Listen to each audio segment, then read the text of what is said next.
Welcome to Feminist Utopia, a community dedicated to envisioning and creating a more just society for all. Welcome to Feminist Utopia. In our Feminist Utopia, we have time for self-care.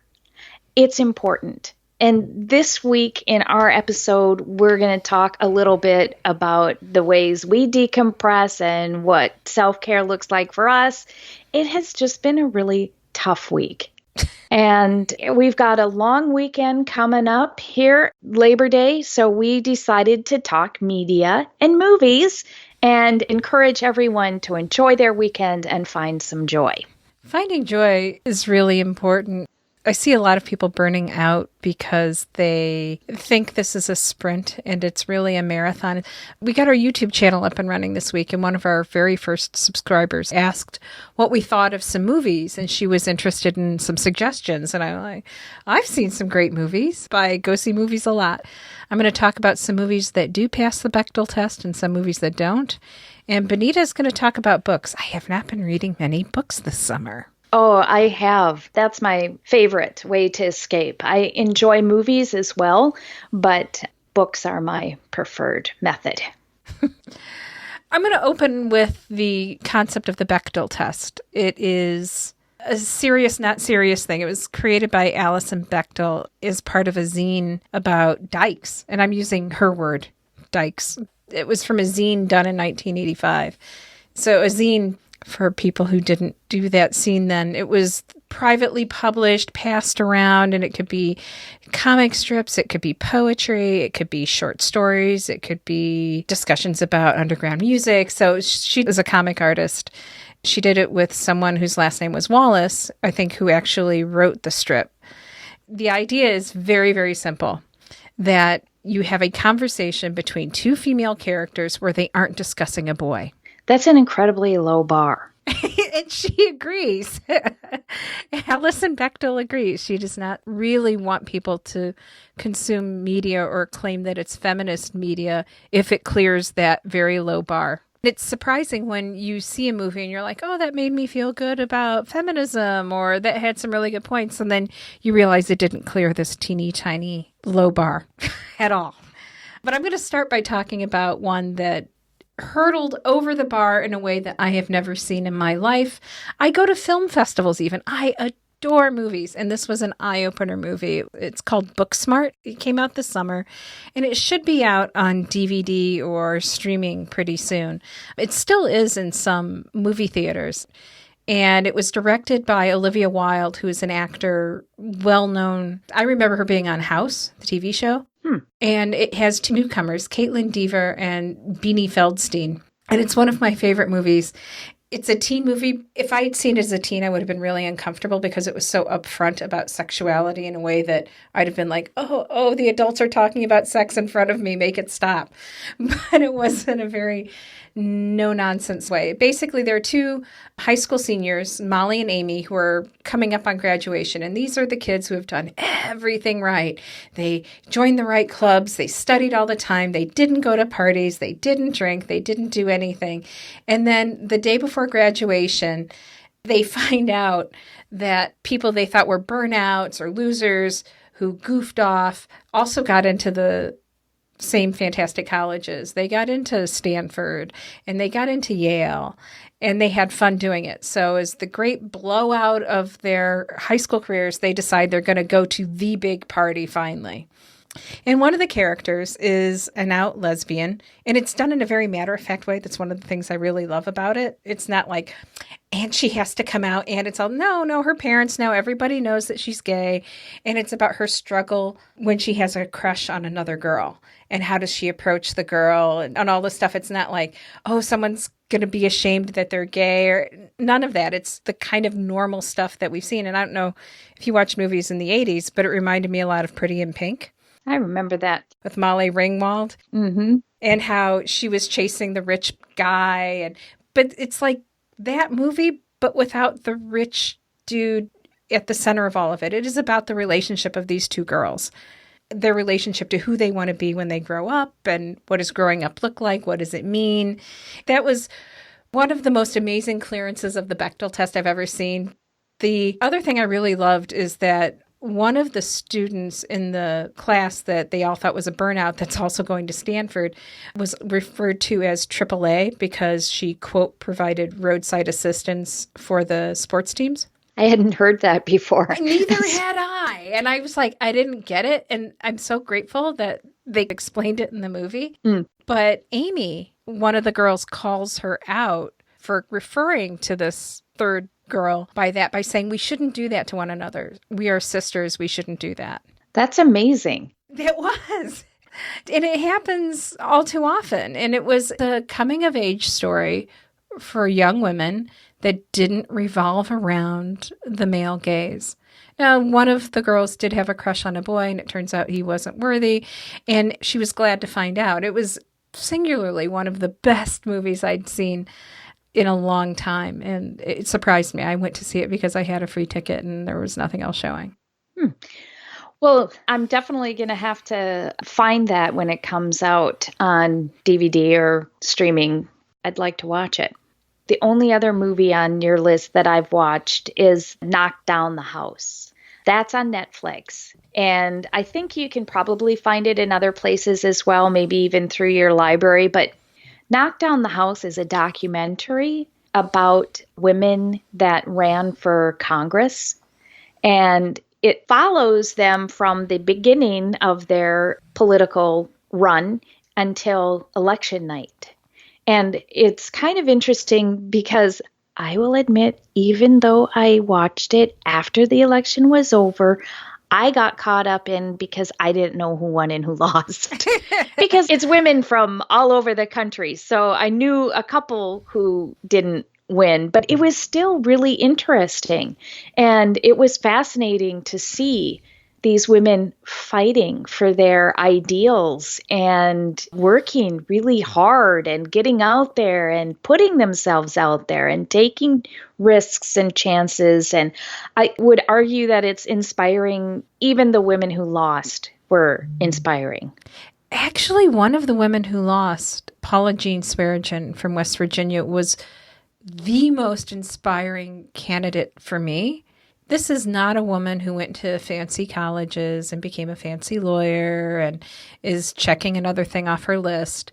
This is a woman who passionately believes that for the people that she knows, her family, her friends, her neighbors, to survive, there needs to be big change. And they focused on a lot of the people that were selected by brand new Congress. And brand new Congress didn't just run against just in general elections. They actually tried to help new candidates primary against real right-wing Democrats. Paula Jean Swearengin ran against Joe Manchin, a senator from West Virginia, who is so pro-coal that it has contributed to such a vast wasteland of environmental damage in West Virginia. And it's not helping them economically really either.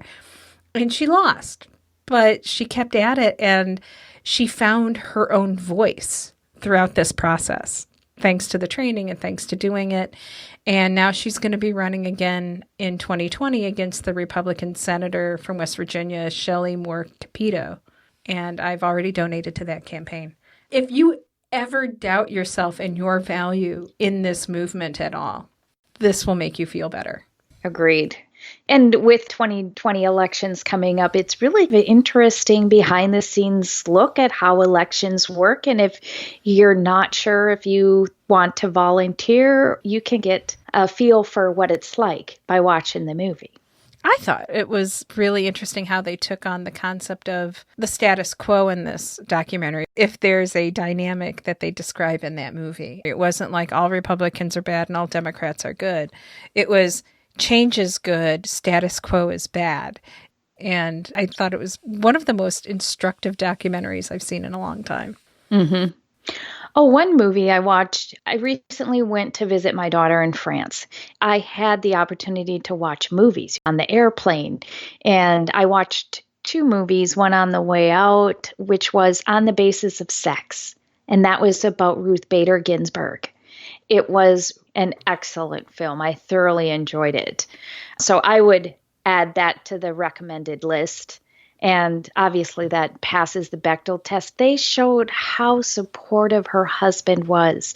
And they showed him in non-traditional roles of feeding the kids and taking care of the house. And it wasn't focused on, it was just the way it was. And it was very inspiring too. Isn't it amazing when it becomes normalized? And I think that's the most amazing thing with Booksmart. It was normalized. Isn't that exciting? It is. What wasn't exciting, there was a lot of misogyny in the movie too, just because that was what she experienced in her day to day. While that was disappointing, it's kind of nice to see how far we've come. Yes. And our thoughts are with Ruth Bader Ginsburg, who just completed another round of radiation treatment. And if she needs a pancreas, I'm officially offering mine up. It's better used for her. Agreed. She could have mine too. We'll fight to see who's a better match. The other movie that I watched on my way home was A Star is Born, the remake. Oh, how was that? I was underwhelmed. I think that the actors, I know one of them was Lady Gaga and the other guy was some famous person. They did an excellent job. But it was predictable and sad, and I didn't really get invested in the characters. I was glad that I didn't pay for it, and I was glad I didn't see it in the theater. Okay. One person's opinion. It got such great reviews and was so lauded, but I just wasn't feeling it. Well, I'll strike that one off my list. Usually I'm all about the musicals. One of the other movies I saw in the movie theater, the name of it was Late Night. It didn't get a lot of attention, and it isn't as stunning as either the Ruth Bader Ginsburg movie you mentioned or Knock Down the House. And it starred Emma Thompson and Mindy Kaling. Mindy Kaling also wrote the screenplay for it, and it's another movie with a female director, Nisha Ganatra. What's interesting is this came out of Amazon Studios, and I think a lot of people bemoan the loss of traditional studios in some ways, but I love the fact that this blossoming of other ways that you can produce because of the digital methods used, it opens the door to more people and more projects are getting greenlit. You see more diverse people doing storytelling. I think Late Night was supposed to be that. It kind of fell down in some places. Well, first of all, it doesn't pass the Bechdel test. They talk about men way too much. Emma Thompson plays a talk show host, does a late night talk show, who has become tired of it and is bored with it and just doesn't put much effort in. Mindy Kaling plays a young aspiring writer who wins this ridiculous contest who ends up in the writer's room for the show.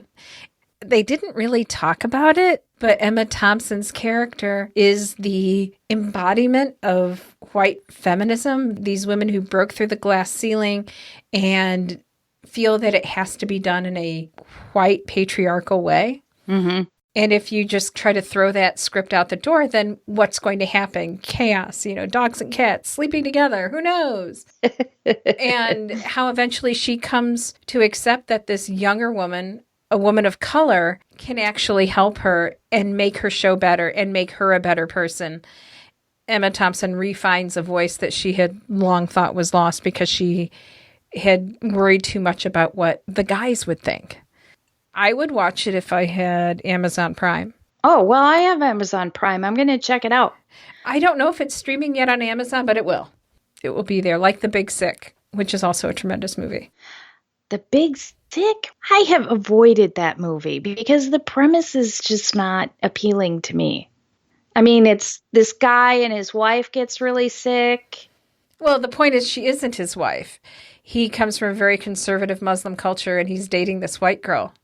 And she gets really sick shortly after they break up because his girlfriend finds out that he hasn't told anybody in his family about her. Right. And that his family's trying to hook him up with arranged marriages. Well, maybe I'll give it another look if you think it's worth it. I think it's worth it. I wouldn't tell you to go to the movie theater to see it. And I wouldn't tell you to go to the movie theater to see Late Night. And I don't think it's out in the theaters anymore. Mm. Clearly, what I do to relax is watch media, and I crochet scarves and hats as part of a group I'm with here in Seattle where we do these things and give them to homeless people.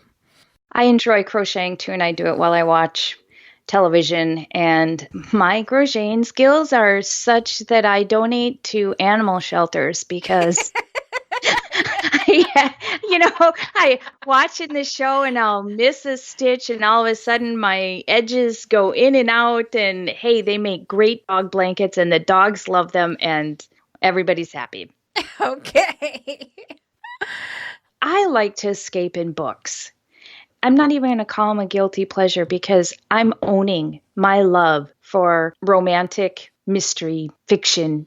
Janet Ivanovich is one of my favorite authors. I laugh out loud when I read her Stephanie Plum series.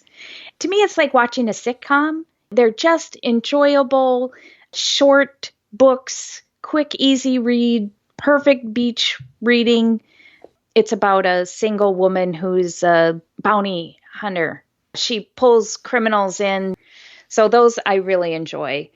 I enjoy reading romance novels, and Robin Carr is one of my favorite authors. I didn't realize it before I started reading, but I do have rules about how I like the sex in my book to be portrayed. One of the things that I like about Robin Carr is all of her heroines and heroes, they are consensual. They have an explicit consensual passage in the book. So her heroes always get explicit express consent from their partners, and they always use a condom or talk about birth control before they have sex. In a romance novel. In a romance novel. And I've read other authors, other romance novels, and other mysteries where they throw the sex in because it's expected, I guess, where they don't do that. And it bothers me. This is my feminist utopia. This is my escape. I don't want to read about men overpowering women and having this rape fantasy in my fiction that I read to escape. I want, in my feminist utopia, men do get express consent, and there is a discussion about birth control before engaging in sex. So I really like that about Robin Carr, and I have quit reading some other authors because I don't like the way that sex is portrayed in their books. I will give that a try. I don't read a lot of romance. I don't read a lot of fiction, and I'm trying to change that because I read The Underground Railroad by Colson Whitehead, and Colson just had a new book come out. And I liked the transformative power of fiction, and going back to what we said about in the movies where good behavior is normalized. It sounds like good behavior is normalized in these Robin Carr books. Mm-hmm. What sex should look like between two consenting adults. Right. And they're very mild. It's not erotica by any stretch of the imagination, but they're really enjoyable books. Again, to me, it's like reading a sitcom. It's not really morally redeeming, but it's entertaining and relaxing, and I do enjoy that. And I just like fiction for escape. I have read now the last 2 summers Ken Follett. He writes these huge tomes. Yeah, I read the World's End series. Yeah, that's the one that I'm reading. Is about the 13th century, 14th century, and I thoroughly enjoy being transported in time and escaping that way. I have read those books. I like medieval historical fiction. I think it's the correct term I'm looking for. Philippa Gregory is an amazing author for those kind of books. Yeah. I can go find some reading material, but I'm going to do it in an ebook because evidently I'm too lazy to hold a real book anymore. Do you do ebooks or real books? Well, both of the Ken Follett books that I've read have been the physical book, and that was enough to get me to switch to the ebook because they're so heavy and you can't really read them in bed because they're like 1,000 pages. They're huge. Yeah. The most recent one I read, it's not the most recent one that's been released, I read as an ebook that I borrowed from the local library because I looked at the real book on the shelf, the paper book. I shouldn't call it the real book. They're all real books. But I saw the paper book on the shelf and I went, no way. Am I going to be able to throw that in my purse or my backpack and read it on the bus? Right. But I convinced myself that I preferred a physical book until I've started reading ebooks. I belong to a book club. It's so easy and convenient to go online and get the selection downloaded to your ebook and have it with you. So I'm still about, maybe 50-50 ebook and paper book, but I'm slowly getting converted to more ebooks. It is more convenient. Welcome to the dark side. We allow for more hoarding and no one even has to know you've got them. The one thing that I insist on, and this is another escape for me, I really enjoy poetry. And to me, poetry needs to be read out loud. And I have a whole bookshelf full of a variety of poetry books. I like anthologies, especially if I am particularly stressed. I will sit in a room by myself and read poetry out loud.